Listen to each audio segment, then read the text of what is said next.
نحمده ونصلي على رسوله الكريم اما بعد فاعوذ بالله من الشيطان الرجيم بسم الله الرحمن الرحيم ولا تقولوا لمن يقتل في سبيل الله اموات بل احياء ولكن لا تشعرون وَلَنَبْلُوَنَّكُمْ بِشَيْءٍ مِّنَ الْخَوْفِ وَالْجُوعِ وَنَقْصٍ مِّنَ الْأَمْوَالِ وَالْأَنفُسِ وَالثَّمَرَاتِ وَبَشِّرِ الصَّابِرِينَ الَّذِينَ إِذَا أَصَابَتْهُم مُّصِيبَةٌ قَالُوا إِنَّا لِلَّهِ وَإِنَّا إِلَيْهِ رَاجِعُونَ أُولَٰئِكَ عَلَيْهِمْ صَلَوَاتٌ مِّن رَّبِّهِمْ وَرَحْمَةٌ وَأُولَٰئِكَ هُمُ الْمُهْتَدُونَ صدق اللہ العظیم۔ رب اشرح لی صدری ویسر لی امری واحلل عقدۃ من لسانی یفقہوا قولی۔ اللہم ربنا الہمنا رشدنا واعذنا من شرور انفسنا، اللہم ارنا الحق حقا وارزقنا اتباعہ وارنا الباطل باطلا وارزقنا اجتنابہ، آمین یا رب العالمین۔ معزز حاضرین اور محترم ناظرین و سامعین، السلام علیکم ورحمۃ اللہ وبرکاتہ۔ آج ہماری سہ روزہ تقاریر کی آخری کڑی ہے۔ آپ کو یاد ہوگا کہ سب سے پہلے خطاب میں ہم نے قرآن کا فلسفہ شہادت سمجھا، قرآن مجید میں یہ اصطلاح کس معنی میں آئی ہے، اور اس کے ساتھ ہی امت مسلمہ کا فرض منصبی، وَكَذَلِكَ جَعَلْنَاكُمْ أُمَّةً وَسَطًا لِتَكُونُوا شُهَدَاءَ عَلَى النَّاسِ وَيَكُونَ الرَّسُولُ عَلَيْكُمْ شَهِيدًا۔ تو اللہ کے دین کو بالفعل قائم کرنے کے لیے، تاکہ نوع انسانی پر ایک ابدی حجت قائم ہو جائے کہ اللہ کا دین قابل عمل ہے، اسے قائم کیا جا سکتا ہے، اور یہ بہترین سماجی نظام ہے، پولیٹیکو سوشو اکنامک سسٹم اس سے بہتر آج تک چشم فلک نے نہیں دیکھا۔ یہ حجت قائم کرنے کے لیے جن حضرات نے اپنی جانوں کا نذرانہ پیش کر دیا، گویا کہ وہ اللہ کے گواہ قرار پائے، ان کے لیے لفظ شہید استعمال کیا گیا۔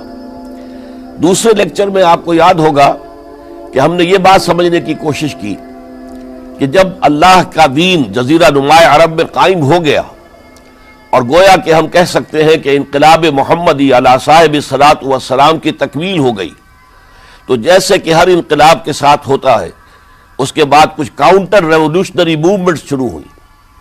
چنانچہ سب سے پہلے اندرون ملک عرب جھوٹے نبی کھڑے ہو گئے، نبوت کے جھوٹے دعوے دار، اور بہت سے لوگوں نے حکومت کو زکوٰۃ ادا کرنے سے انکار کر دیا، اور یہ فتنہ اتنا بڑا تھا کہ واقعہ یہ ہے کہ اگر اسے کرش نہ کر دیا جاتا تو انقلاب محمدی علی صاحب الصلاۃ والسلام اسی وقت ناکام ہو جاتا۔ یہ حضرت ابو بکر صدیق رضی اللہ تعالیٰ عنہ کے فضائل کا سب سے درخشاں باب ہے کہ انہوں نے اپنے عزم اور ہمت اور استقلال اور اللہ پر اعتماد، اللہ پر توکل اور بھروسے کے ساتھ ان دونوں فتنوں کو آئرن ہینڈ کے ساتھ کرش کر دیا، اور سال سوا سال ہی میں ان دونوں کاؤنٹر ریولوشنری موومنٹس کو ختم کر کے اس کے بعد انہوں نے جلد ہی اس نظام کا گویا کہ انچارج حضرت عمر رضی اللہ تعالیٰ عنہ کو بنا دیا کہ جو خلیفہ ثانی ہے۔ پھر ہم نے دیکھا کہ حضرت عمر کے زمانے میں رضی اللہ تعالیٰ عنہ توسیع کا جو عمل ہے، توسیع انقلاب محمدی کا عمل بڑی تیز رفتاری کے ساتھ جاری ہوا، فتوحات کا سیلاب آیا، ایران پوری سلطنت تہس نہس ہو کر رہ گئی، اس کے پرچے اڑ گئے، سلطنت روما اپنے تمام شمالی افریقی مقبوضات سے محروم، مغربی ایشیا سے اسے بے دخل کر دیا گیا، صرف وہ یورپ کے اندر محدود ہو کر رہ گئی۔ اب ظاہر بات ہے کہ اس کے خلاف بھی تو پھر رد عمل ہونا تھا، کاؤنٹر ریولوشنری موومنٹس اٹھنی تھی۔ تو سب سے پہلے حضرت عمر رضی اللہ تعالیٰ عنہ کی خلافت اور اس کے چراغ کو بجھانے کے لیے ایران کی طرف سے رد عمل ظاہر ہوا۔ ہرموزان جو ایک بڑا ان کا جرنیل تھا، اس کی سازش اور ابو لولو فیروز کے ذریعے سے حضرت عمر رضی اللہ تعالیٰ عنہ کو شہید کر دیا گیا۔ سمجھا یہ گیا تھا کہ یہ ساری عمارت شاید اسی شخصیت کی بل پر کھڑی ہے، لہذا جب میدان سے حضرت عمر ہٹ جائیں گے تو یہ خلافت کی پوری عمارت جو ہے وہ زمین بوس ہو جائے گی۔ لیکن معلوم ہوا یہ عمارت محمد کی بنائی ہوئی تھی صلی اللہ علیہ وسلم۔ کھنڈر بتا رہے ہیں عمارت عظیم تھی، بڑی عظیم عمارت تھی جو حضور نے تعمیر کی تھی، لہذا حضرت عمر کی شہادت سے کوئی فرق واقع نہیں ہوا۔ حضرت عثمان رضی اللہ تعالیٰ عنہ آ گئے میدان میں، اور میں بتا چکا ہوں آپ کو کہ ان کے دور خلافت کے جو 12 سال ہیں ان میں سے پہلے 10 سال بالکل حضرت عمر فاروق رضی اللہ تعالیٰ عنہ کی خلافت کے دور کی مثال ہے۔ اسی تیزی کے ساتھ انقلاب جو ہے آگے بڑھ رہا تھا، فتوحات کا دائرہ پھیل رہا تھا، اور اندرون ملک پورا امن، سکون، اطمینان اور چین تھا۔ لیکن ان کی دور خلافت کے آخری دنوں میں اب یہودیوں کی طرف سے رد عمل اور ایک کاؤنٹر ریولوشنری موومنٹ عبداللہ ابن سبا کے ذریعے سے، کہ جس نے اسلام کا لبادہ اوڑھا اور منافقت کے پردے کے ساتھ وہ عالم اسلام میں داخل ہوا، اور اس نے چونکہ دیکھ لیا کہ پرانی چپقلش ہے، پرانی چشمک ہے جو قریش کے 2 بڑے قبیلوں کے مابین یا 2 بڑے گھرانوں کے مابین چلی آ رہی تھی، بنو ہاشم، بنو امیہ۔ تو پہلے 2 خلفاء جو تھے وہ نہ بنو ہاشم سے تھے نہ بنو امیہ سے تھے۔ حضرت ابو بکر صدیق بنو تیم سے تھے، حضرت عمر بنی عدی میں سے تھے، لیکن حضرت عثمان اب بنو امیہ میں سے تھے۔ اس کو انہوں نے گویا کہ دکھتی رگ بنا کر پکڑا اور پروپیگنڈا شروع کیا کہ خلافت تو بنو ہاشم کا حق ہے، کیونکہ حضور ہاشمی تھے صلی اللہ علیہ وسلم۔ تو گویا کہ عثمان غاصب ہیں رضی اللہ تعالی عنہ، بلکہ ان سے دونوں پہلو جو تھے حضرت عمر اور حضرت ابو بکر وہ بھی غاصب ہیں۔ اس کے ساتھ ہی فتنے کی مختلف شکلیں انہوں نے شروع کی۔ یہ الفتنۃ الکبریٰ کہلاتا ہے ہماری تاریخ میں، عظیم ترین فتنہ، جس کے نتیجے میں حضرت عثمان رضی اللہ تعالیٰ عنہ شہید ہو گئے۔ اور ان کی شہادت کے بعد اگرچہ خلافت حضرت علی رضی اللہ تعالیٰ عنہ کے ہاتھ میں آئی، لیکن یہ کہ باہمی خانہ جنگی کا وہ سلسلہ شروع ہوا جو حضرت علی کے دور خلافت جو 5 سالوں پر مشتمل ہے، اس کے دوران مسلسل خانہ جنگی رہی۔ ایک طرف شیعان علی تھے، دوسری طرف شیعان عثمان آ گئے، جو حضرت عثمان رضی اللہ تعالیٰ عنہ کے قتل کے قصاص کے مطالبے کو لے کر سامنے آئے۔ جنگ جمل ہوئی، ایک رات میں 10,000 مسلمان شہید ہوئے۔ جنگ صفین میں 74,000 مسلمان شہید ہوئے۔ جنگ نہروان میں پھر 4,000 مسلمان شہید ہوئے۔ یہ شہادتیں جو چل رہی تھی، یہ کس لیے چل رہی تھی کہ جو بھی عمارت خلافت کی قائم ہوئی تھی اب اسے قائم رکھا جائے، اغیار کی طرف سے جو سازشیں ہو رہی ہیں، جو حملے ہو رہے ہیں، اسے ختم کرنے کے لیے ان کا مقابلہ کیا جائے۔ تو یہ اور اس کا یہ دور ختم ہوتا ہے حضرت علی کی شہادت پر رضی اللہ تعالی عنہ۔ اور یہ بات نوٹ کر لیجئے کہ حضرت علی کو شہید کرنے والے وہ خارجی تھے۔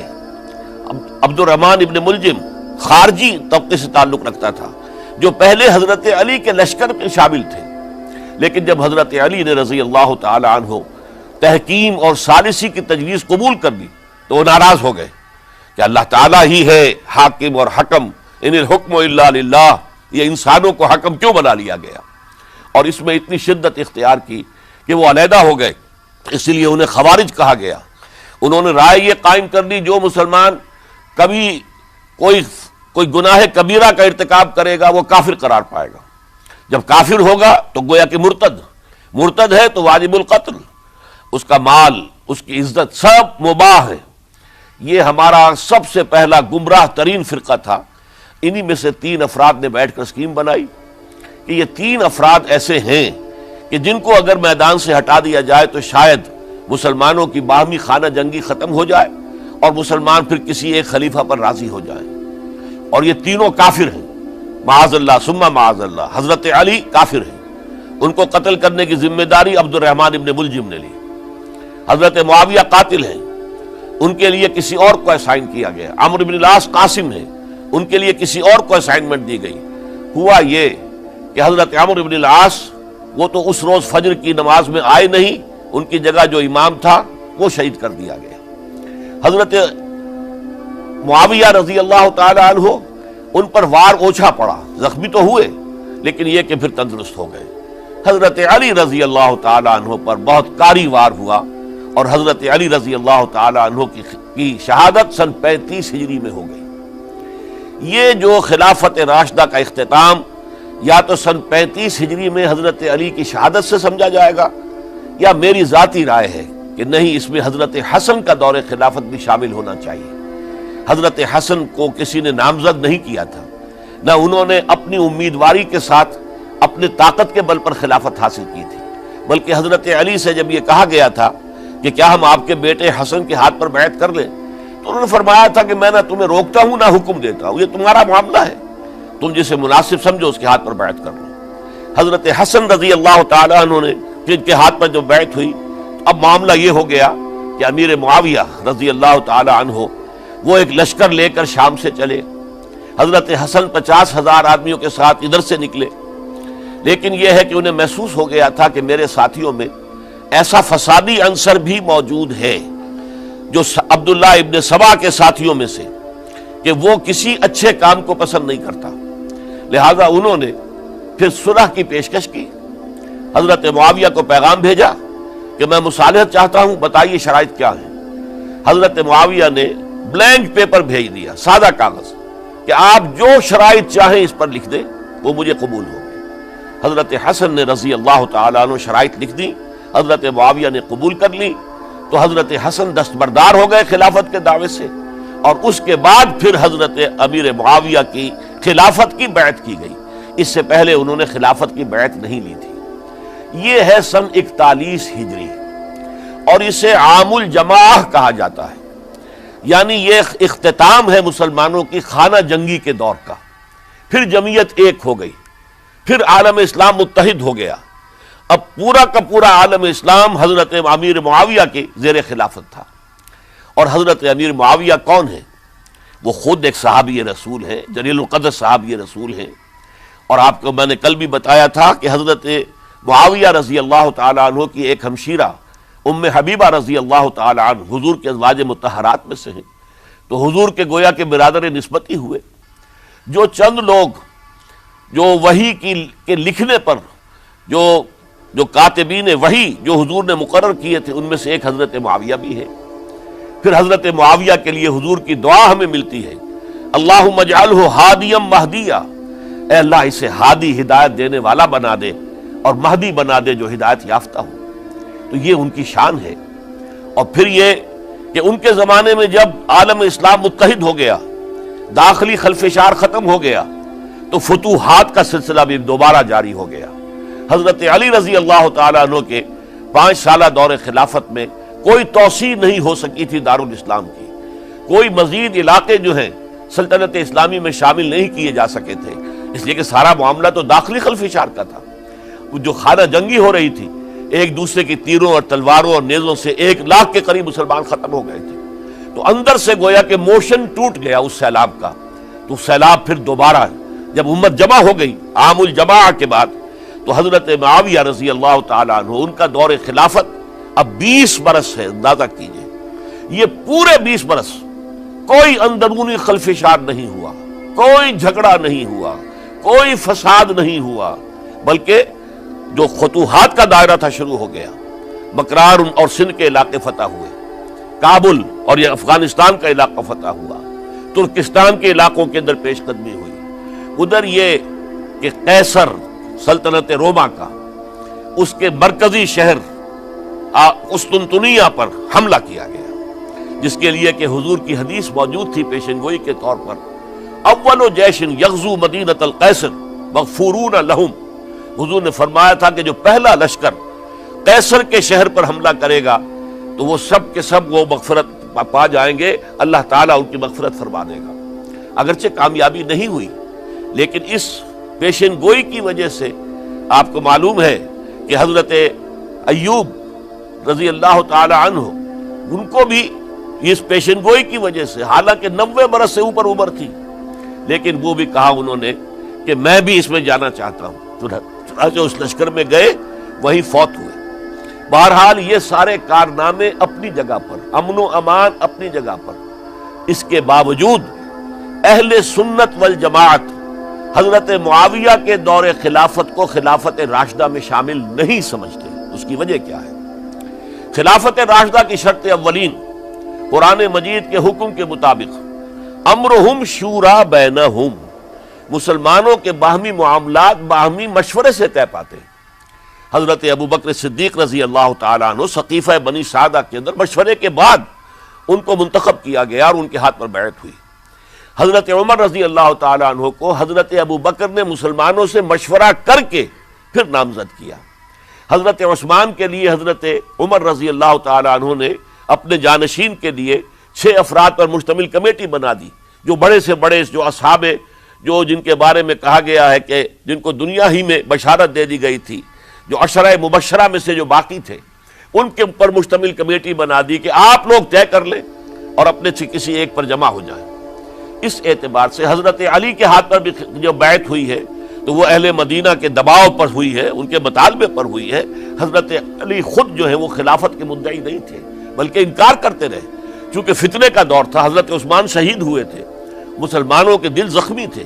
اس حالت میں وہ سمجھتے تھے کہ اگر میں یہ خلافت جو ہے اپنے ہاتھ میں لے لوں گا تو ہو سکتا ہے کہ اس کا حق ادا نہ کر سکوں، لیکن یہ کہ جب انہوں نے دیکھا کوئی اور بھی تیار نہیں، طلحہ بھی تیار نہیں، زبیر بھی تیار نہیں، تو آخر مسلمانوں کو بغیر امارت کے چھوڑا تو نہیں جا سکتا، تو حضرت علی نے وہ قبول کر لی۔ حضرت حسن کے بارے میں بتا چکا ہوں کہ ان کے بارے میں لوگوں نے کہا تو حضرت علی نے فرمایا میں نہ حکم دیتا ہوں نہ روکتا ہوں۔ لیکن حضرت امیر معاویہ رضی اللہ تعالیٰ عنہ صحابی بھی ہے، حضور کے قرابت دار بھی ہے، کاتبین وحی میں سے بھی ہے، پھر ان کا دور حکومت امن، سکون، اطمینان ہر طرح سے جو ہے 20 برس تک کوئی داخلی خلفشات نہیں ہوا، کوئی فساد نہیں ہوا، کوئی باہمی جنگ و جدل نہیں ہوا، بلکہ فتوحات کا دائرہ آگے بڑھا۔ اس کے باوجود چونکہ انہوں نے طاقت سے خلافت حاصل کی، لہذا ان کے دور خلافت کو ہم خلافت راشدہ میں تسلیم نہیں کرتے، حالانکہ وہ خود راشد ہیں، اس لیے کہ تمام صحابہ کرام کے بارے میں سورہ حجرات میں فرمایا وَلَٰكِنَّ اللَّهَ حَبَّبَ إِلَيْكُمُ الْإِيمَانَ وَزَيَّنَهُ فِي قُلُوبِكُمْ وَكَرَّهَ إِلَيْكُمُ الْكُفْرَ وَالْفُسُوقَ وَالْعِصْيَانَ أُولَٰئِكَ هُمُ الرَّاشِدُونَ۔ تمام صحابہ کرام کی شان یہ ہے کہ اللہ تعالیٰ نے ان کے دلوں میں ایمان کو کھبو دیا ہے، ایمان ان کے دلوں میں رچ گیا ہے، بس گیا ہے، جم گیا ہے، اور کفر سے، فسق سے انہیں تبھی نفرت ہو گئی ہے، اور یہ سب کے سب راشدون ہیں۔ تو تمام صحابہ راشدون ہیں۔ اس اعتبار سے خود حضرت امیر معاویہ بھی راشدون میں شامل ہے، لیکن خلفائے راشدین میں شامل نہیں ہے۔ خلفائے راشدین عام طور پر تو ہم کہتے ہیں حضرت ابو بکر، حضرت عمر، حضرت عثمان، حضرت علی۔ میں نے اپنی ذاتی رائے، حقیر سی رائے عرض کی ہے، اس میں حضرت حسن کا دور بھی شامل ہونا چاہیے 6 مہینے کا، تب وہ 30 برس پورے ہوتے ہیں جو حدیث میں آیا ہے کہ خلافت جو ہے وہ 30 برس رہے گی، اس کے بعد ملوکیت شروع ہو جائے گی۔ تو ملوکیت کا پہلا قدم یہ تھا کہ حضرت معاویہ نے طاقت سے بزور خلافت حاصل کی، اس لیے ان کو خلیفہ راشد ہم نہیں کہتے۔ البتہ یہ ضرور ہے کہ ان کا دور بہت پرسکون دور تھا۔ البتہ جب 10 برس گزر گئے حضرت معاویہ کے دور حکومت کو، اب میں یہاں لفظ خلافت کی بجائے دور حکومت استعمال کر رہا ہوں کیونکہ خلافت راشدہ سے ذرا اس کا فرق واضح ہو جائے، تو اس وقت ایک اور صحابی، جلیل القدر صحابی مغیرہ ابن شعبہ رضی اللہ تعالی عنہ، وہ حضرت معاویہ کے پاس آئے اور انہوں نے یہ کہا کہ دیکھیے اگر آپ نے اپنے بعد اپنا جانشین نامزد نہ کیا تو ہو سکتا ہے پھر فسادات پیدا ہو جائے، پھر مختلف لوگ خلافت کا دعویٰ لے کر کھڑے ہو جائیں، پھر خانہ جنگی ہو جائے۔ 5 برس کی خانہ جنگی میں 1 لاکھ سے زیادہ مسلمان شہید ہو چکے ہیں، قتل ہو چکے ہیں، ہلاک ہو چکے ہیں۔ اب دوبارہ وہی دور نہ آ جائے، لہذا آپ اپنا جانشین نامزد کر دیجئے۔ امیر معاویہ ریلیکٹنٹ تھے، لیکن انہوں نے دلائل دیے، دلائل مضبوط تھے۔ انہوں نے کہا کہ اب کبار صحابہ دنیا سے رخصت ہو چکے، وہ جماعت کہ جن کی تربیت اور تزکیہ، جن کی تعلیم حضور نے خود کی تھی اور ان کو اندر سے پاک کر دیا تھا، ان کی نیتیں بالکل پاک ہو چکی تھی، کوئی نفسانیت ان میں نہیں رہی تھی، وہ جماعت تو اکثر و بیشتر اب ختم ہو چکی، فوت پا چکے، وفات ہو چکی۔ لہذا اب جو ہے اکثر و بیشتر نو مسلم ہیں، جو بعد کے فتوحات کے ذریعے سے اسلام لائے ہیں، لہذا ان کے اندر نہ وہ پختگی ہے، نہ ان کے اندر وہ تقوی ہے، نہ تدین ہے، نہ اصول پرستی ہے۔ اسلام کی پوری تعلیمات جو ہیں وہ ان کے وجود کے اندر، ان کے شعور کے اندر گہری اتری ہوئی نہیں ہے، لہذا اب صورتحال وہ نہیں رہ سکے گی جو حضرت ابو بکر یا حضرت عمر یا حضرت عثمان یا حضرت علی کے زمانے میں تھی، لہذا آپ نامزد کیجئے۔ یہ بھی بتا دوں کہ مغیرہ ابن شعبہ کون تھے رضی اللہ تعالیٰ عنہ۔ نمبر ایک یہ ہے کہ یہ اصحاب شجرہ میں شامل ہیں، جن 1400 یا 1800 افراد نے حضور سے بیعت کی تھی صلح حدیبیہ سے متصل قبل، اس درخت کے نیچے بیٹھ کر، جس کے بارے میں سورہ فتح میں فرمایا گیا کہ لقد رضی اللہ عن المؤمنین اذ یبایعونک تحت الشجرہ، اللہ ان تمام اہل ایمان سے راضی ہو گیا جو ہے نبی صلی اللہ علیہ وسلم آپ کے دست مبارک پر بیعت کر رہے تھے اس درخت کے نیچے، ان میں سے موجود، ان میں یہ مغیرہ ابن شعبہ ہے۔ پھر مغیرہ ابن شعبہ وہ ہے کہ حضرت علی اور امیر معاویہ ان کے درمیان جو خانہ جنگی ہوئی اس میں ہمیشہ حضرت علی کے ساتھ رہے، حضرت علی کے ہی وہ سپورٹر تھے، ان کے ساتھ تھے۔ اس پہلو سے اچھی طرح سمجھ لیجئے کہ یہ نہیں ہے کہ وہ در حقیقت کوئی پہلے سے وہ امیر معاویہ کے ساتھی تھے، نہیں، لیکن اب جو صورتحال وہ دیکھ رہے تھے، جہاں دیدہ انسان تھے، بہت بڑے سیاستدان تھے، جانتے تھے حالات کو، حالات کے نبض پر ان کا ہاتھ تھا، لہذا انہوں نے یہ مشورہ دیا اور پھر امیر معاویہ نے اس مشورے کو قبول کر لیا اور یزید کی ولی عہدی کا اعلان کر دیا۔ یہ بالکل مڈل ہے حضرت امیر معاویہ کے دور خلافت کا درمیان، یہ 10 سال جب ہو گئے تھے حضرت امیر معاویہ کی خلافت کو یا حکومت کو، تب یہ معاملہ پیش آیا اور یزید کے ہاتھ پر یہ بیعت ولی عہدی تمام جو بھی مختلف گورنرز تھے ان کے ذریعے سے کہہ دیا گیا اپنے اپنے علاقے کے لوگوں سے بیعت لے لو۔ یہ بیعت عام طور پر لوگوں نے کر لی، البتہ 5 شخصیتیں جو بہت نمایاں تھیں انہوں نے اس بیعت سے انکار کیا۔ ان میں کون تھے ذرا نوٹ کیجئے۔ حضرت ابو بکر فوت ہو چکے، ان کے بیٹے عبد الرحمن ابن ابی بکر۔ حضرت عمر فوت ہو چکے، ان کے بیٹے عبداللہ ابن عمر۔ حضرت زبیر فوت ہو چکے، ان کے بیٹے عبداللہ ابن زبیر۔ حضرت عباس فوت ہو چکے، ان کے بیٹے عبداللہ ابن عباس۔ حضرت علی شہید ہو چکے، ان کے بیٹے حسین ابن علی رضی اللہ تعالی عنہم اجمعین۔ یہ 5 جو امت کے بہت بڑے 5 افراد کے گویا کے وہ چشم و چراغ تھے ان گھرانوں کے، انہوں نے انکار کیا، اور ان میں خاص طور پر عبد الرحمن ابن ابی بکر نے یہ جملہ کہا کہ تم چاہتے ہو کہ قیصر و کسریٰ کی سنت پر عمل کرو کہ باپ کے بعد بیٹا حاکم بن جائے، یعنی ایک قدم تو خلافت کا نظام پہلے ہی نیچے اتر چکا۔ مشاورت سے تو حضرت امیر معاویہ کا بھی جو نسب ہوا ہے وہ مشاورت سے نہیں ہوا۔ ایک درجے میں وہ جو اللہ تعالیٰ کے رسول نے عمارت بنائی تھی شاندار، اس خلافت کا جو سیاسی نظام تھا، اس میں ایک تو کڑی آ چکی زوال کی کہ ایک شخص نے طاقت کے ذریعے سے خلافت حاصل کر لی۔ اب اس کی اگلی کڑی لانا چاہتے ہو کہ قیصر و کسریٰ کے طریقے سے خاندان کے اندر، ایک قبیلے کے اندر یہ خلافت جو ہے یا حکومت جو ہے نسل بعد نسل، باپ کے بعد بیٹا اور بیٹے کے بعد پوتا، اس کو ہم کبھی گوارا نہیں کریں گے۔ حضرت امیر معاویہ بہت دانشمند انسان تھے، انہوں نے ان 5 حضرات پر کوئی تشدد نہیں کیا، کوئی جبر نہیں کیا، بلکہ رہنے دیا، ٹھیک ہے یہ بیعت نہیں کر رہے، ابھی تو بیعت ولی عہدی ہے، کوئی حرج نہیں، لہذا کوئی جھگڑا، کوئی اس وجہ سے کوئی فساد، اس بنا پر کوئی جنگ نہیں ہوئی۔ 10 سال گزر گئے، یعنی 10 سال تک یزید ولی عہد رہا ہے، 10 سال تک، اور اس سوائے ان 5 بڑی شخصیتوں کے جو پوری امت تھی، عوام الناس تھے، ان سب نے اسے قبول کیا۔ یہ صورتحال اب جب پیدا ہوئی جب حضرت امیر معاویہ کا انتقال ہو گیا، یہ سن 60 ہجری ہے، اب سوال پیدا ہوا کہ وہ ولی عہدی کی بیعت اب بیعت خلافت میں منتقل ہو جائے گی، لہذا پھر یہ ہوا کہ سب لوگوں سے، سب گورنروں کو لکھ دیا گیا تمام صوبوں کے اندر کہ اپنے اپنے لوگوں سے بیعت لے لو۔ ظاہر بات ہے کہ وہاں کوئی ریفرنڈم نہیں ہوتا تھا، کوئی ووٹ نہیں ہوتے تھے کہ اس کی پرچیاں ڈالی جا رہی ہوں، ایک ایک شخص سے رائے لینا نہیں ہوتی تھی، بلکہ اس وقت کی جمہوریت یہ تھی اور شورائیت یہ تھی کہ ڈیفرنٹ کلینز ہیں، ڈیفرنٹ فیملیز ہیں، ڈیفرنٹ ٹرائبز ہیں، ان کے سردار، ان کے بڑے لوگ، ان کے اہم لوگ بیعت کر لیں تو گویا کہ سب کی بیعت ہو گئی۔ وہ ایک قبائلی نظام تھا اور اس میں یہ نہیں تھا نظام کے ووٹ بنے ہوئے ہوں اور اس کی پرچیاں ڈالی جا رہی ہوں، تو تمام عالم اسلام نے گویا کہ بیعت قبول کر لی اب یزید کی بحیثیت خلیفہ۔ اب وہ جو 5 آدمی تھے ان میں سے ایک فوت ہو چکے تھے، حضرت عبد الرحمن ابن ابی بکر رضی اللہ تعالی عنہما، دونوں فوت ہو گئے، لیکن باقی 4 رہ گئے۔ ان 4 کو نوٹ کیجئے، اور یہ بڑا سینسٹیو ایشو ہے جس پر میں اب گفتگو کر رہا ہوں۔ ان 4 میں کون ہیں؟ عبداللہ ابن عباس، عمر میں سب سے بڑے وہ ہیں، اور ان کی شان یہ ہے کہ انہیں حبر الامہ کہا گیا ہے، امت کے سب سے بڑے عالم، اور قرآن مجید کے وہ سب سے پہلے مفسر ہیں۔ اصل جو جتنی بھی تفسیری روایات ہمیں ملتی ہیں حضرت عبداللہ ابن عباس کے شاگردوں سے، تابعین سے، لہذا ان کا بہت اونچا مقام ہے۔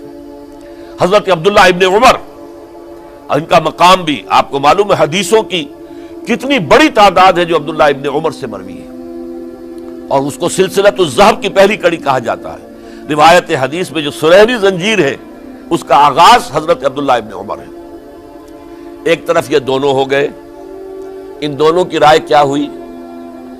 اگرچہ کام غلط ہوا ہے، یہ اس طریقے سے قیصر و کسریٰ کی روایت پر عمل کرنا غلط ہے، لیکن یہ اتنی بڑی غلطی نہیں ہے کہ اس کی وجہ سے باہمی جنگ و جدال ہو، خوریزی ہو، ایک دوسرے کی گردنیں کاٹی جائیں اور فتنہ و فساد پیدا کر دیا جائے۔ لہذا انہوں نے یزید کی بیعت کر لی۔ 2 حضرات رہ گئے، یہ نسبتاً نوجوان ہیں، ان دونوں کی پیدائش ہجرت کے بعد ہوئی ہے۔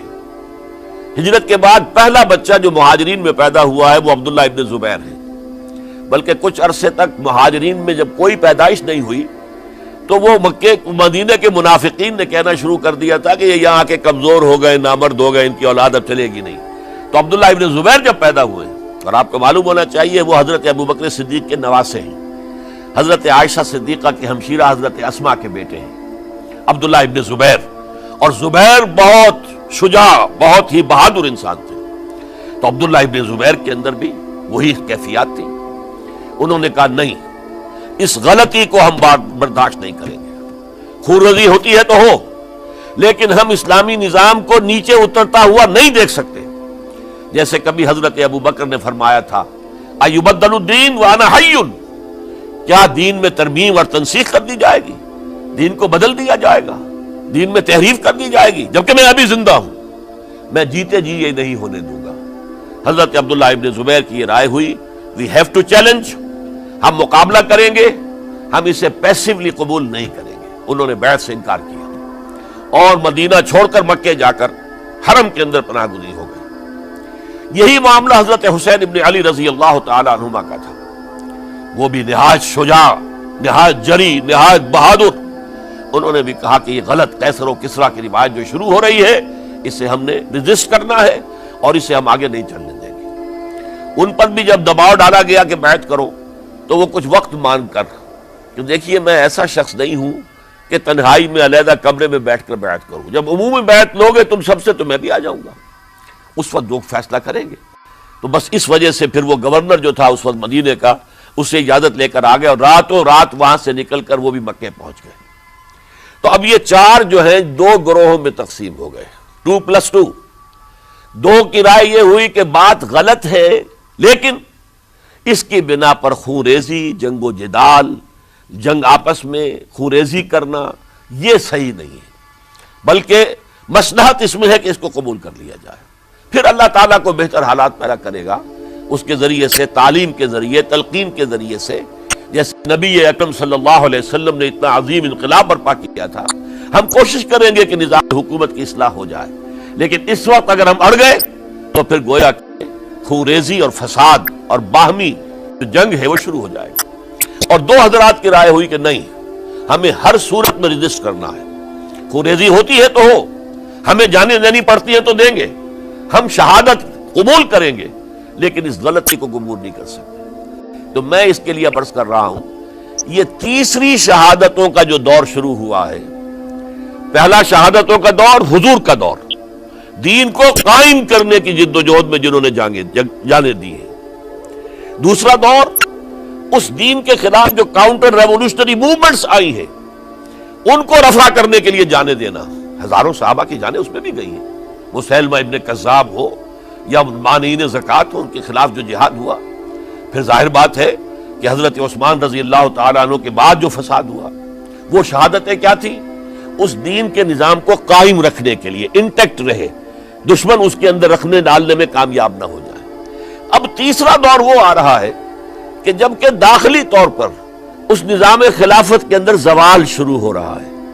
اس زوال کو روکنے کے لیے کہ وہ اپنی اصل جو خلافت کا نظام اللہ نے اور اس کے رسول نے دیا ہے اس کی بنیاد پر قائم رہے، لہذا ہم ریزسٹ کریں گے اس تبدیلی کو اور میدان میں آ کر مقابلہ کریں گے. یہ حضرت عبداللہ ابن زبیر رضی اللہ تعالی عنہما اور حسین ابن علی رضی اللہ تعالی عنہما، اب ان دونوں میں ایک اختلاف ہوا.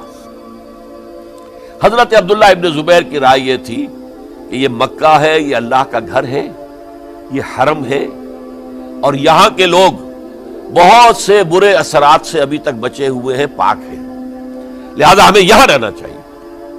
اس کو مرکز بنا کر ظاہر بات ہے اسی مکے سے محمد الرسول اللہ صلی اللہ علیہ وسلم نے دعوت شروع کی تھی، وہیں سے وہ پھیل کر جو ہے ایک عظیم انقلاب کی شکل اس نے اختیار کی تھی، ایک عظیم مملکت جو ہے حضور چھوڑ کر گئے تھے. تو ہمیں مکے میں رہ کر ہی اپنی تحریک شروع کرنی چاہیے. لیکن ادھر حضرت علی کے پاس پیغام آ رہے تھے کوفے سے. کوفہ چونکہ حضرت حسین کے پاس پیغام آ رہے تھے کوفے سے، چونکہ کوفے کو حضرت علی نے دارالخلافہ بنا لیا تھا اور وہاں سمجھا جاتا تھا کہ حضرت علی کے ہمدرد اور حضرت شیعان علی جنہیں ہم کہیں ان کے ساتھی ہم خیال یہ لوگ ہیں کثرت کے ساتھ. اور وہاں سے اب خطوط کا تانکا شروع ہو گیا، آپ یہاں آئیے، ہم بےتاب ہیں، آپ کا استقبال کریں گے، آپ کے ہاتھ پر بیعت کریں گے، تاکہ یہ جو قیصر و کسریٰ کی سنت شروع ہو رہی ہے اس کو روکا جا سکے. وہ تانتا بنا ہوا ہے خطوط کا. تو حضرت حسین رضی اللہ تعالیٰ عنہ نے فیصلہ کر لیا کہ میں کوفے جاؤں گا. حضرت زبیر روکتے رہ گئے کہ نہیں، کوفیوں پر اعتماد نہ کیجیے، یہ زبانی کلامی ساتھ دیتے ہیں، جب ڈنڈا چلتا ہے تو پھر یہ ہٹ جاتے ہیں میدان سے، ان پر اعتماد نہ کریں آپ. لہذا یہی مکے میں رہیے اور ہم دونوں مل کر ایک بڑی طاقت بن جائیں گے. اور یہ مکہ جو ہے ہمارے لیے حصار ہے، یہ ہمارے لیے پناہ گاہ ہے، یہاں سے اس دعوت کا آغاز کیا جائے. اب یہ افسوس ہے اسے اللہ کی مشیت سمجھا جائے، اللہ کی مرضی ہے. جو کچھ ہوتا ہے وہ تو بے اذن رب ہوتا ہے. اللہ اپنی مصلحتوں سے ہم سے زیادہ واقف ہے، ہم تو نہیں سمجھ سکتے. حضرت حسین نے فیصلہ کیا اور ڈٹ گئے اس فیصلے پر کہ میں کوفے جاؤں گا.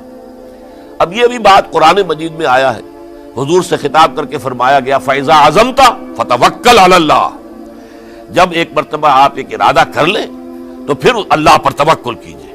پھر یہ نہیں کہ کبھی آگے کبھی پیچھے جاؤں یا نہ جاؤں، یہ نہیں، یہ تردد یہ نہیں، بلکہ یہ کہ ایک فیصلہ کر کے ڈٹ جائیے، اس لیے کہ جو بھی نتیجہ ہے وہ تو اللہ کے ہاتھ میں ہے. لہذا اللہ پر توکل کیجئے. فَإِذَا عَزَمْتَ فَتَوَكَّلْ عَلَى اللَّهِ. لہذا سب نے سمجھایا حضرت حسین کو کہ آپ کوفے نہ جائیں. سمجھانے والوں میں حضرت عمر بھی تھے رضی اللہ، حضرت عبداللہ ابن عمر بھی تھے رضی اللہ تعالی عنہ. اگرچہ کوئی قرابت داری جو ہے قریبی نہیں تھی، لیکن بہرحال امت کی ایک شخصیت، عظیم شخصیت تھے. سمجھانے میں سب سے زیادہ زور صرف کیا ہے حضرت عبداللہ ابن عباس نے رضی اللہ تعالی عنہما. اور حضرت عبداللہ ابن عباس کون ہیں؟ ایک رشتے سے حضرت حسین کے چچا ہیں، ایک رشتے سے حضرت حسین کے نانا ہیں. کیوں؟ حضرت علی اور حضرت عبداللہ ابن عباس چچا زاد بھائی ہیں. عباس کے بیٹے، ابو طالب کے بیٹے، عباس اور ابو طالب بھائی ہیں. تو یہ فرسٹ کزن تھے حضرت علی اور عبداللہ ابن عباس رضی اللہ تعالی عنہ. لہذا انہوں نے جب کہا تو گویا کہ ایک چچا، ایک بزرگ سمجھا رہا ہے. اور دوسرے رشتے سے حضور نانا تھے حضرت حسین کے، اور حضور بھی کزن تھے حضرت عبداللہ ابن عباس کے، چچا زاد بھائی ہیں. اس حوالے سے سمجھ لیجئے کہ حضور کے کزن نانا کے درجے میں آ گئے. تو یہ دو رشتے تھے حضرت عبداللہ ابن عباس کے، اور انہوں نے بڑی الہا زاری کے ساتھ، بڑی اپنے مقام سے نیچے اتر کر خوشامد کی ہے. حسین خدا کے لیے باز آ جا، حسین خدا کے لیے باز آ جا، حسین اگر جانا ہی ہے تو اپنے بال بچوں کو لے کر نہ جا. جس طریقے سے تمہارے باپ حضرت علی رضی اللہ تعالیٰ عنہ کو کوفہ کے اندر ذبح کر دیا گیا، کہیں ایسا نہ ہو کہ تمہیں بھی تمہارے بال بچوں کے سامنے ذبح کر دیا جائے، باز آ جاؤ۔ لیکن حضرت حسین اب اللہ کی طرف سے ان کے دل میں ایک ارادہ پختہ ہو چکا تھا، اور انہوں نے حضرت مسلم بن عقیل کو بھیجا تھا کہ جاؤ میری طرف سے کوفے والوں سے بیعت لے اور پھر مجھے اطلاع دو۔ وہ گئے، وہاں 12,000 افراد نے بیعت کر لی۔ اب ان کا خط آ گیا کہ یہاں تو فضا بالکل ہموار ہے، اتنے لوگوں نے بیعت کی ہے، باقی بھی جیسے ہی آپ سامنے آ جائیں گے سب بیعت کر لیں گے، لہذا یہاں پر وہ ریزسٹنس کے لیے گویا کہ ہمارے پاس طاقت اس کوفے کے اندر بہت مضبوط طاقت ہوگی کہ ہم یزید کی حکومت کے خلاف ریزسٹ کر سکیں۔ اس کے بعد ہوا کیا؟ یزید نے عبید اللہ ابن زیاد کو گورنر بنا کر بھیج دیا۔ یہ شخص تھا بہت ڈنڈا چلانے والا، اس نے سختیاں شروع کی تو بہت سے لوگ اس بیعت سے تائب ہو گئے، لیکن مسلم بن عقیل وہ میدان میں آئے اور ان کے ساتھ ہزاروں آدمی آ گئے جنہوں نے بیعت کی تھی، ابھی تک بیعت پر قائم تھے، اور انہوں نے گورنر کے گھر کا گھیراؤ کر لیا۔ گورنر کے ساتھ 30-40 آدمی تھے کل، وہ چھتوں پر چڑھ گئے، وہاں سے پتھراؤ کیا، اور وہاں سے جو 30-40 آدمی کوفے کے تھے ان سے کہا تم اپنے اپنے لوگوں کو کہو کہ چلے جائیں واپس یہاں سے۔ انہوں نے اوپر سے کہنا شروع کیا، ڈرایا، بہت خوفناک نتیجہ نکلے گا، اب عبید اللہ ابن زیاد تم سب کو ہلاک کر دے گا۔ ایک ایک کر کے بھیڑ چھٹتی چلی گئی اور صرف چند افراد رہ گئے، اور اس کے نتیجے میں حضرت مسلم بن عقیل شہید کر دیے گئے، بلکہ ایک شخص حامی نے انہیں پناہ دی تھی کوفے میں، ان کو بھی قتل کر دیا گیا، شہید کر دیا گیا۔ اس پر یہ ہے کہ انہوں نے ایک شخص کے ذریعے سے پیغام دیا قتل کیے جانے سے پہلے کہ دیکھو میرا تو وقت آ گیا ہے، میں تو اب قتل ہو جاؤں گا، شہید کر دیا جاؤں گا، تو میرا پیغام حسین تک پہنچا دو رضی اللہ تعالیٰ عنہ کہ یہاں یہ بغاوت ہو گئی۔ لوگوں نے، کوفیوں نے، الکوفی لا یوفی، کوفی جو ہے وہ پورا نہیں کرتا اپنے عہد کو اور وفا کو، اس کا ایک ثبوت ہمیں مل گیا ہے، یہ سب کے سب منحرف ہو گئے بیعت سے، آپ جہاں تک آ گئے وہاں سے واپس چلے جائیے۔ جب حضرت حسین کے پاس یہ پیغام پہنچا اور انہوں نے ارادہ کیا کہ ٹھیک ہے یہ تو حالات بدل گئے، لہذا واپس چلنا چاہیے، شاید عبداللہ ابن زبیر کی رائے ہی صحیح ہے، ہمیں مکے ہی میں بیٹھ کر کام کرنا چاہیے، لیکن اب جو ہے عرب کا ایک خاص مزاج ہے۔ حضرت مسلم بن عقیل کے بیٹے آڑے آ گئے، اب ہم اپنے باپ کے خون کا قصاص لیے بغیر نہیں جائیں گے، اور حضرت حسین رضی اللہ تعالیٰ عنہ بامروت انسان، شریف النفس انسان، کیسے ممکن تھا غیرت مند غیور انسان وہ کیسے ان کی بات کو رد کر دیتا؟ لہذا اچھا چلو چلتے ہیں کوفے کی طرف۔ آگے بڑھتے چلے گئے، کربلا میں پہنچ گئے، جو کچھ وہاں ہوا ہے پھر آپ کو معلوم ہے۔ اس میں یہ بات ہے پہلے 1000 کا لشکر بھیجا تھا عبید اللہ ابن زیاد نے، اس پر حضرت حسین رضی اللہ تعالیٰ عنہ نے جو باتیں کہیں وہ کچھ اثر انداز ہو گئے۔ ان کا افسر جو تھا حر بن یزید تمیمی، وہ بعد میں حضرت حسین کا حامی ہو گیا، اور حضرت حسین کے ساتھ ہی اس کو بھی شہادت نصیب ہوئی۔ پھر دوسرے کو بھیجا عمرو بن سعد۔ عمرو بن سعد بھی ایک بڑی عظیم شخصیت کا بیٹا تھا، حضرت سعد ابن ابی وقاص جو فاتح ایران تھے، اور جن کو غزوہ احد کے موقع پر حضور نے فرمایا تھا کہ اے سعد تیر چلاؤ، میرے ماں باپ تم پر قربان ہوں۔ جبکہ احد میں گھیراؤ کر لیا تھا حضور کا، اور کفار قتل کرنے کے لیے ہجوم کر رہے تھے، اور کچھ حضرات تیر چلا چلا کے انہیں پھینک رہے تھے، دور جو ہے ہٹا رہے تھے، ان میں سے حضرت سعد ابن ابی وقاص بھی تھے۔ پھر وہ فاتح ایران تھے، اسی لیے گورنر بن گئے تھے ایران کے۔ سعد جو ہے ان کا بیٹے، یہ عمرو جو ہے یہ اب ایک بڑے صوبے کا گورنر بھی تھا، اس وقت 4000 آدمی دے کر بھیجا، وہ بھی نرمی کرتا رہا، اس نے کوئی تشدد نہیں کیا، اس کے اندر بہرحال اپنے عظیم باپ کے خون کا کچھ اثر تھا۔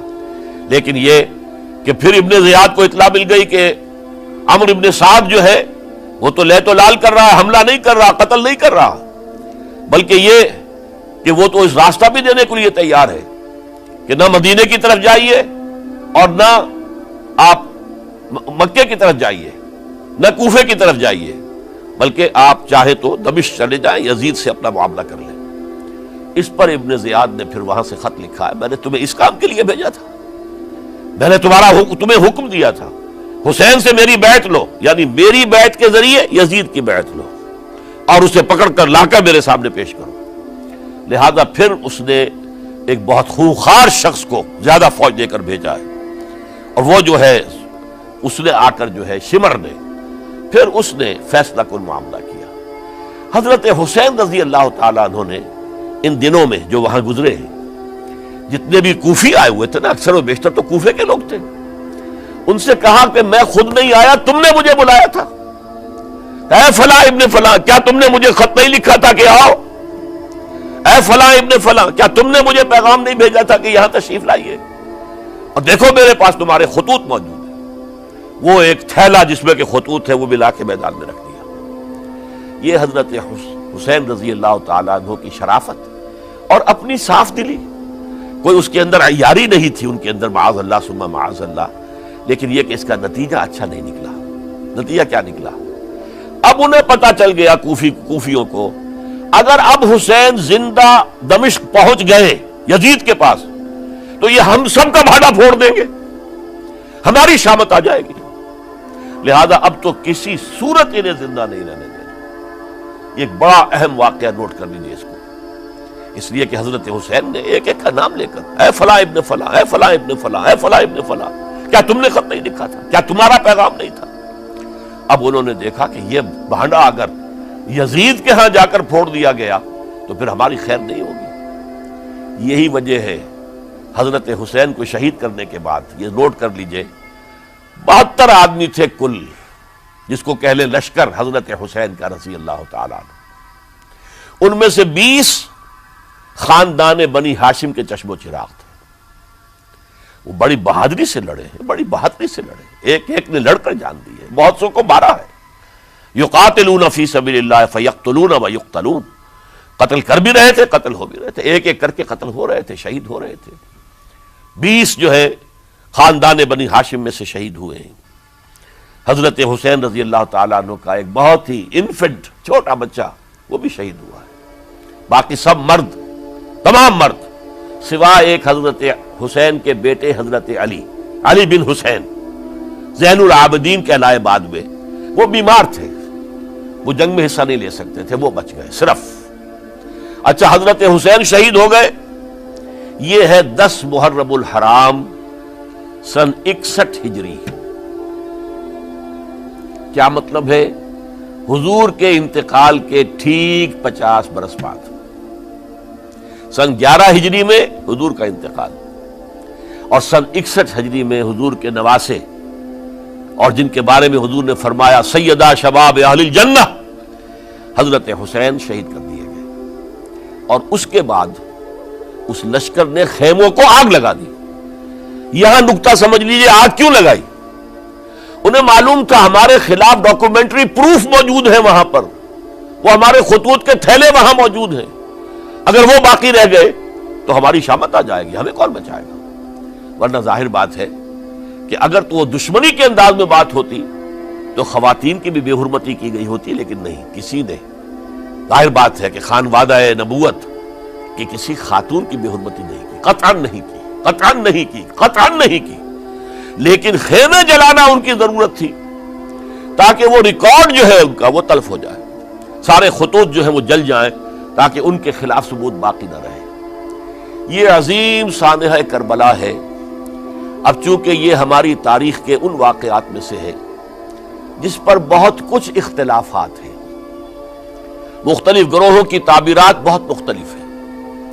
ایک طرف اہل تشیع کا اپنا بیان ہے، دوسری طرف اہل سنت کا ایک اجماعی بیان ہے، تیسری طرف کچھ ایسے لوگ پیدا ہو گئے ہیں جو حضرت حسین رضی اللہ تعالیٰ عنہ پر الزام لگا رہے ہیں اہل سنت میں سے کہ وہ تو حکومت کے طالب تھے، اقتدار کے خواہشمند تھے، واجب القتل تھے۔ معاذ اللہ ثم معاذ اللہ ثم معاذ اللہ۔ حضرت حسین اگرچہ صغار صحابہ میں سے تھے، یعنی حضور کی حیات طیبہ میں ابھی چھوٹے بچے تھے، لیکن ان کا شمار صحابہ میں ہے، اور پھر یہ وہ شخص ہے جو حضور کی گود میں کھیلا ہے، یہ وہ ہے جو حضور کے شانوں کے اوپر جس نے سواری کی ہے۔ علامہ اقبال نے جیسے حضرت اسماعیل کے لیے کہا ہے کہ وہ فیضان نظر تھا یا کہ مکتب کی کرامت تھی، سکھائے کس نے اسماعیل کو آداب فرزندی۔ ظاہر بات ہے حضرت اسماعیل کسی اسکول اور مدرسے دارالعلوم میں پڑھے نہیں تھے کہ وہاں پتہ چلتا کہ والد کا حق کیا ہے۔ یہ فیضان نصر تھا، ابراہیم کی نگاہ کا یہ فیضان تھا کہ بیٹے کے اندر وہ جذبہ پیدا ہوا کہ یا ابت افعل ما تؤمر، ابا جان جو خواب آپ دیکھ رہے ہیں اور جو حکم آپ کو اس خواب کے ذریعے مل رہا آپ کر گزریے، ستجدنی انشاءاللہ من الصابرین۔ تو اسماعیل کا معاملہ اگر یہ تھا فیضان نظر سے، تو حضرت اسماعیل تو حضرت ابراہیم کے پاس زیادہ رہے بھی نہیں، وہ تو مکے میں رہے۔ حضرت عثمان جو حضرت ابراہیم تو شام میں رہتے تھے، کبھی کبھی آ جاتے تھے، بس اس سے زیادہ معاملہ نہیں تھا۔ وہ فیضان نظر حضرت اسماعیل کو تھا، تو حضور صلی اللہ علیہ وسلم کا فیضان نظر کتنا ہوگا اس کا آپ اندازہ کیجئے۔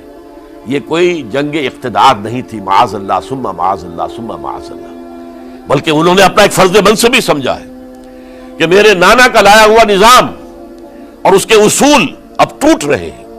جیسے حضرت ابوبکر کا قول میں نے آج بھی آپ کو سنایا، ایبدل الدین وانا حی، کیا دین میں ترمیم اور تنسیخ کی جائے گی، دین کی باتوں کو بدل دیا جائے گا جبکہ میں ابھی زندہ ہوں۔ اسی طریقے سے گویا کہ زبان حال سے حضرت حسین اور عبداللہ ابن زبیر رضی اللہ تعالی عنہم ان دونوں نے یہ فیصلہ کیا کہ ہم روکیں گے اس کو۔ آپ اختلاف کر سکتے ہیں کہ حضرت حسین کی رائے صحیح تھی یا حضرت عبداللہ ابن عباس کی رائے صحیح تھی، یہ کہہ سکتے ہیں آپ، لیکن کسی کی نیت پر حملہ نہیں کر سکتے۔ اسی طریقے سے بعض لوگ جو ہے حضرت عبداللہ ابن عباس، عبداللہ ابن عمر، ان کی نیتوں پر حملہ کرتے ہیں۔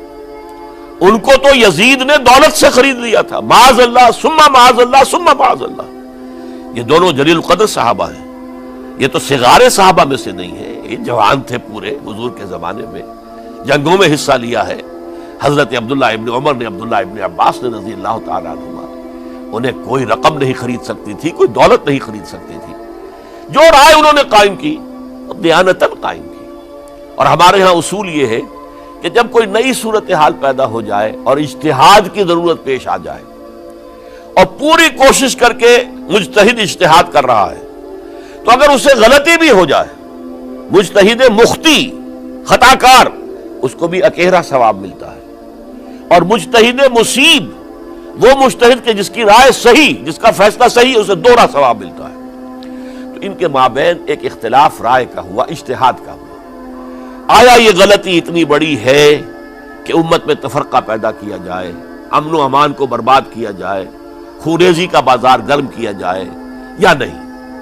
دو کی رائے یہ ہوئی، ان کی مخلصانہ رائے تھی، ان کی دیانت دارانہ رائے تھی، ہم ان کی نیت پر حملہ نہیں کر سکتے، آپ اختلاف کرنا چاہیں تو کیجئے۔ اسی طرح حضرت عبداللہ ابن زبیر اور حضرت حسین ابن علی رضی اللہ تعالی عنہ، ظاہر بات ہے کہ ان کا بھی ایک اجتہادی رائے تھی کہ نہیں، یہ دین کے نظام کے اندر بہت بڑا رکھنا پڑ رہا ہے، یہ تو اب قیصر و کسریٰ کی سنت شروع ہو رہی ہے، یہ اسلام کے دین کے اوپر طریقہ نہیں، عمل نہیں ہو رہا ہے، تو ہم اسے اپنی جانوں کا نذرانہ دے کر بھی اسے روکیں گے، روکنے کی کوشش کریں گے، رکے نہ رکے ہم اپنی جانیں دے دیں گے۔ یہ بھی دیانت دارانہ رائے تھی، مخلصانہ رائے تھی، ان کی نیت پر کوئی حملہ کم سے کم اہل سنت والجماعت میں سے کسی شخص کو حق نہیں ہے۔ اس لیے کہ اہل سنت والجماعت کا کہنا یہ ہے، الصحابۃ کلہم عدول، صحابہ جتنے بھی ہیں وہ سب کے سب عدول ہیں، ان میں بدنیتی نہیں آ سکتی، خطا ہو سکتی ہے۔ اہل سنت کے نزدیک معصومیت خاصہ نبوت ہے، نبوت ختم ہو گئی محمد الرسول اللہ صلی اللہ علیہ وسلم پر، آپ کے بعد معصوم کوئی نہیں، ابو بکر بھی معصوم نہیں، عمر بھی معصوم نہیں، عثمان بھی معصوم نہیں، علی بھی معصوم نہیں رضی اللہ تعالیٰ عنہ اجمعین۔ تو معصوم کون ہوگا؟ عبداللہ ابن عباس بھی معصوم نہیں، عبداللہ ابن زبیر بھی جو ہے معصوم نہیں، حسین ابن علی بھی معصوم نہیں، اسی طریقے سے عبداللہ ابن عمر، عبداللہ ابن زبیر، کوئی معصوم نہیں۔ انہوں نے اپنی رائے قائم کی ہے، اس پر عمل کیا ہے دیانت دارانہ سنسیریٹی کے ساتھ، اور ان کے لیے اللہ تعالیٰ کے ہاں ہر طرح کا اجر و ثواب ہے، سب کے لیے۔ حضرت عبداللہ ابن زبیر کی رائے اس اعتبار سے بہتر ثابت ہوئی انہوں نے مکے میں پھر حکومت قائم کی. 9 برس تک ان کی حکومت قائم رہی. بنو امیہ ختم نہیں کر سکے اسے. سن 73 میں جا کر ان کی شہادت ہوئی ہے. اور ایک مرحلہ تو وہ بھی آیا تھا کہ شام اور مصر کی دونوں صوبے جو ہیں وہ بھی ان کے تحت آ گئے تھے. تو واقعہ یہ ہے کہ اگرچہ حضور نے ہمیں منع کیا ہے کہ کبھی یہ نہ کہا کرو کہ ایسا ہوتا تو ایسا ہو جاتا، نہیں. جو ہوا اللہ کی مرضی سے ہوا، اللہ کے اذن سے ہوا. حدیث کے الفاظ ہیں ان کلمۃ اللہ تفتح عمل الشیطان. یہ جو لو کاش یہ ہو جاتا، کاش یوں ہو جاتا تو بڑے اچھے نتیجے نکلتے، یہاں سے شیطان کا عمل شروع ہو جاتا. ورنہ واقعہ یہ ہے کہ دل سے یہ بات نکلتی ہے. اگر حضرت حسین اور عبداللہ ابن زبیر یکجا ہو جاتے اور مکے کو اپنا مرکز بنا کر جو عظیم مقصد انہوں نے اپنے سامنے رکھا تھا کہ یہ جو روایت غلط آ رہی ہے اسلام کے دینی سیاسی نظام کے اندر، اس کو ہم روکیں گے، تو اللہ تعالیٰ انہیں کامیابی عطا فرما دیتا. لیکن یہ پھر ہم کہیں گے ما شاء اللہ کان وما لم یشاء لم یکن. جو اللہ نے چاہا وہ ہوا اور جو اللہ نے نہیں چاہا وہ نہیں ہوا. حضرت حسین کو وہ عظیم شہادت اللہ نے دینی تھی، وہ اونچا مقام عطا کرنا تھا. اور پھر ان کی عظیمت، ان کا صبر، ان کا ثبات، ان کا استقلال، معلوم ہوا کہ اللہ تعالیٰ نے انسانوں کے اندر کتنی کچھ طاقت رکھی ہوئی ہے اور کتنی کچھ صلاحیتیں اللہ نے ودیعت کی ہیں. وہ جس طرح ڈٹے رہے، کھڑے رہے. واقعہ یہ ہے کہ وہ بھی نوع انسانی کے لیے ہمیشہ کے لیے ایک سبق ہے. اور وہ سبق یہ ہے کہ آپ حق، جو بھی آپ حق سمجھیں اس حق کے اوپر ڈٹ کر کھڑے ہو جائیں اور اس میں پرواہ نہ کیجئے کہ آپ کی نفری کم ہے یا آپ کے ساتھ تعداد زیادہ. کوئی خیال نہ کیجئے، اس کے فکر نہ کیجئے کہ حالات ادھر ہیں یا ادھر ہیں، حالات سازگار آپ کے دشمن کے ساتھ ہیں یا آپ کے ساتھ ہیں. کوئی فکر نہ کیجئے. حق حق ہے، اس کا ساتھ دینا لازم ہے، اس کے لیے جان دے دینا یہ سب سے بڑی کامیابی ہے. وَلَا تَقُولُوا لِمَن يُقْتَلُ فِي سَبِيلِ اللَّهِ أَمْوَاتٌ. ہرگز نہ کہنا ان کو جو اللہ کی راہ میں قتل ہو جائیں کہ وہ مردہ ہیں. بل احیاء، وہ تو زندہ ہیں. ولیکن لا تشعرون، یہ تمہیں شعور نہیں ہے. وَلَنَبْلُوَنَّكُمْ، اب یہ تمام مسلمانوں سے خطاب ہو رہا ہے، ہم تمہیں لازماً آزمائیں گے. بِشَيْءٍ مِّنَ الْخَوْفِ، خوف سے، وَالْجُوعِ، اور بھوک اور فقر و فاقے سے. حضرت حسین اور ان کے ساتھیوں کو پیاس کے ذریعے سے آزمایا گیا. حالانکہ دریا دور نہیں ہے لیکن پانی بند کر دیا گیا. کیسی کیسی شدت اور کیسے کیسے سخت حالات کا سامنا کیا، لیکن جھکے نہیں، گردن نہیں جھکی، ڈٹے رہے اپنے موقف کے اوپر. وَلَنَبْلُوَنَّكُمْ بِشَيْءٍ مِّنَ الْخَوْفِ وَالْجُوعِ وَنَقْصٍ مِّنَ الْأَمْوَالِ وَالْأَنفُسِ وَالثَّمَرَاتِ، اور ہم تمہیں جانی اور مالی نقصانات کے ذریعے سے آزمائیں گے. وَبَشِّرِ الصَّابِرِينَ، اور اے نبی بشارت دے دیجئے صبر کرنے والوں کو. الَّذِينَ إِذَا أَصَابَتْهُمْ مُصِيبَةٌ، وہ کہ جن کو اگر کوئی مصیبت آئے، ان پر نازل ہو جائے، قالوا، تو وہ کہیں گے اِنَّا لِلَّهِ وَإِنَّا إِلَيْهِ راجعون، ہم اللہ ہی کے ہیں، اللہ ہی کی طرف ہمیں لوٹ جانا ہے. أُولَئِكَ عَلَيْهِمْ صَلَوَاتٌ مِّن رَّبِّهِمْ وَرَحْمَةٌ، یہ ہیں وہ جن پر ان کے رب کی طرف سے صلوات ہے، درود ہے اور رحمت ہے. وَأُولَئِكَ هُمُ الْمُهْتَدُونَ، اور یہی ہدایت یافتہ ہے. اللہم ربنا اجعلنا منہم، اللہم ربنا اجعلنا منہم. میرے اور آپ کے لیے سبق یہ ہے، صرف حضرت حسین کا کوئی دن منا لینا یہ نہیں.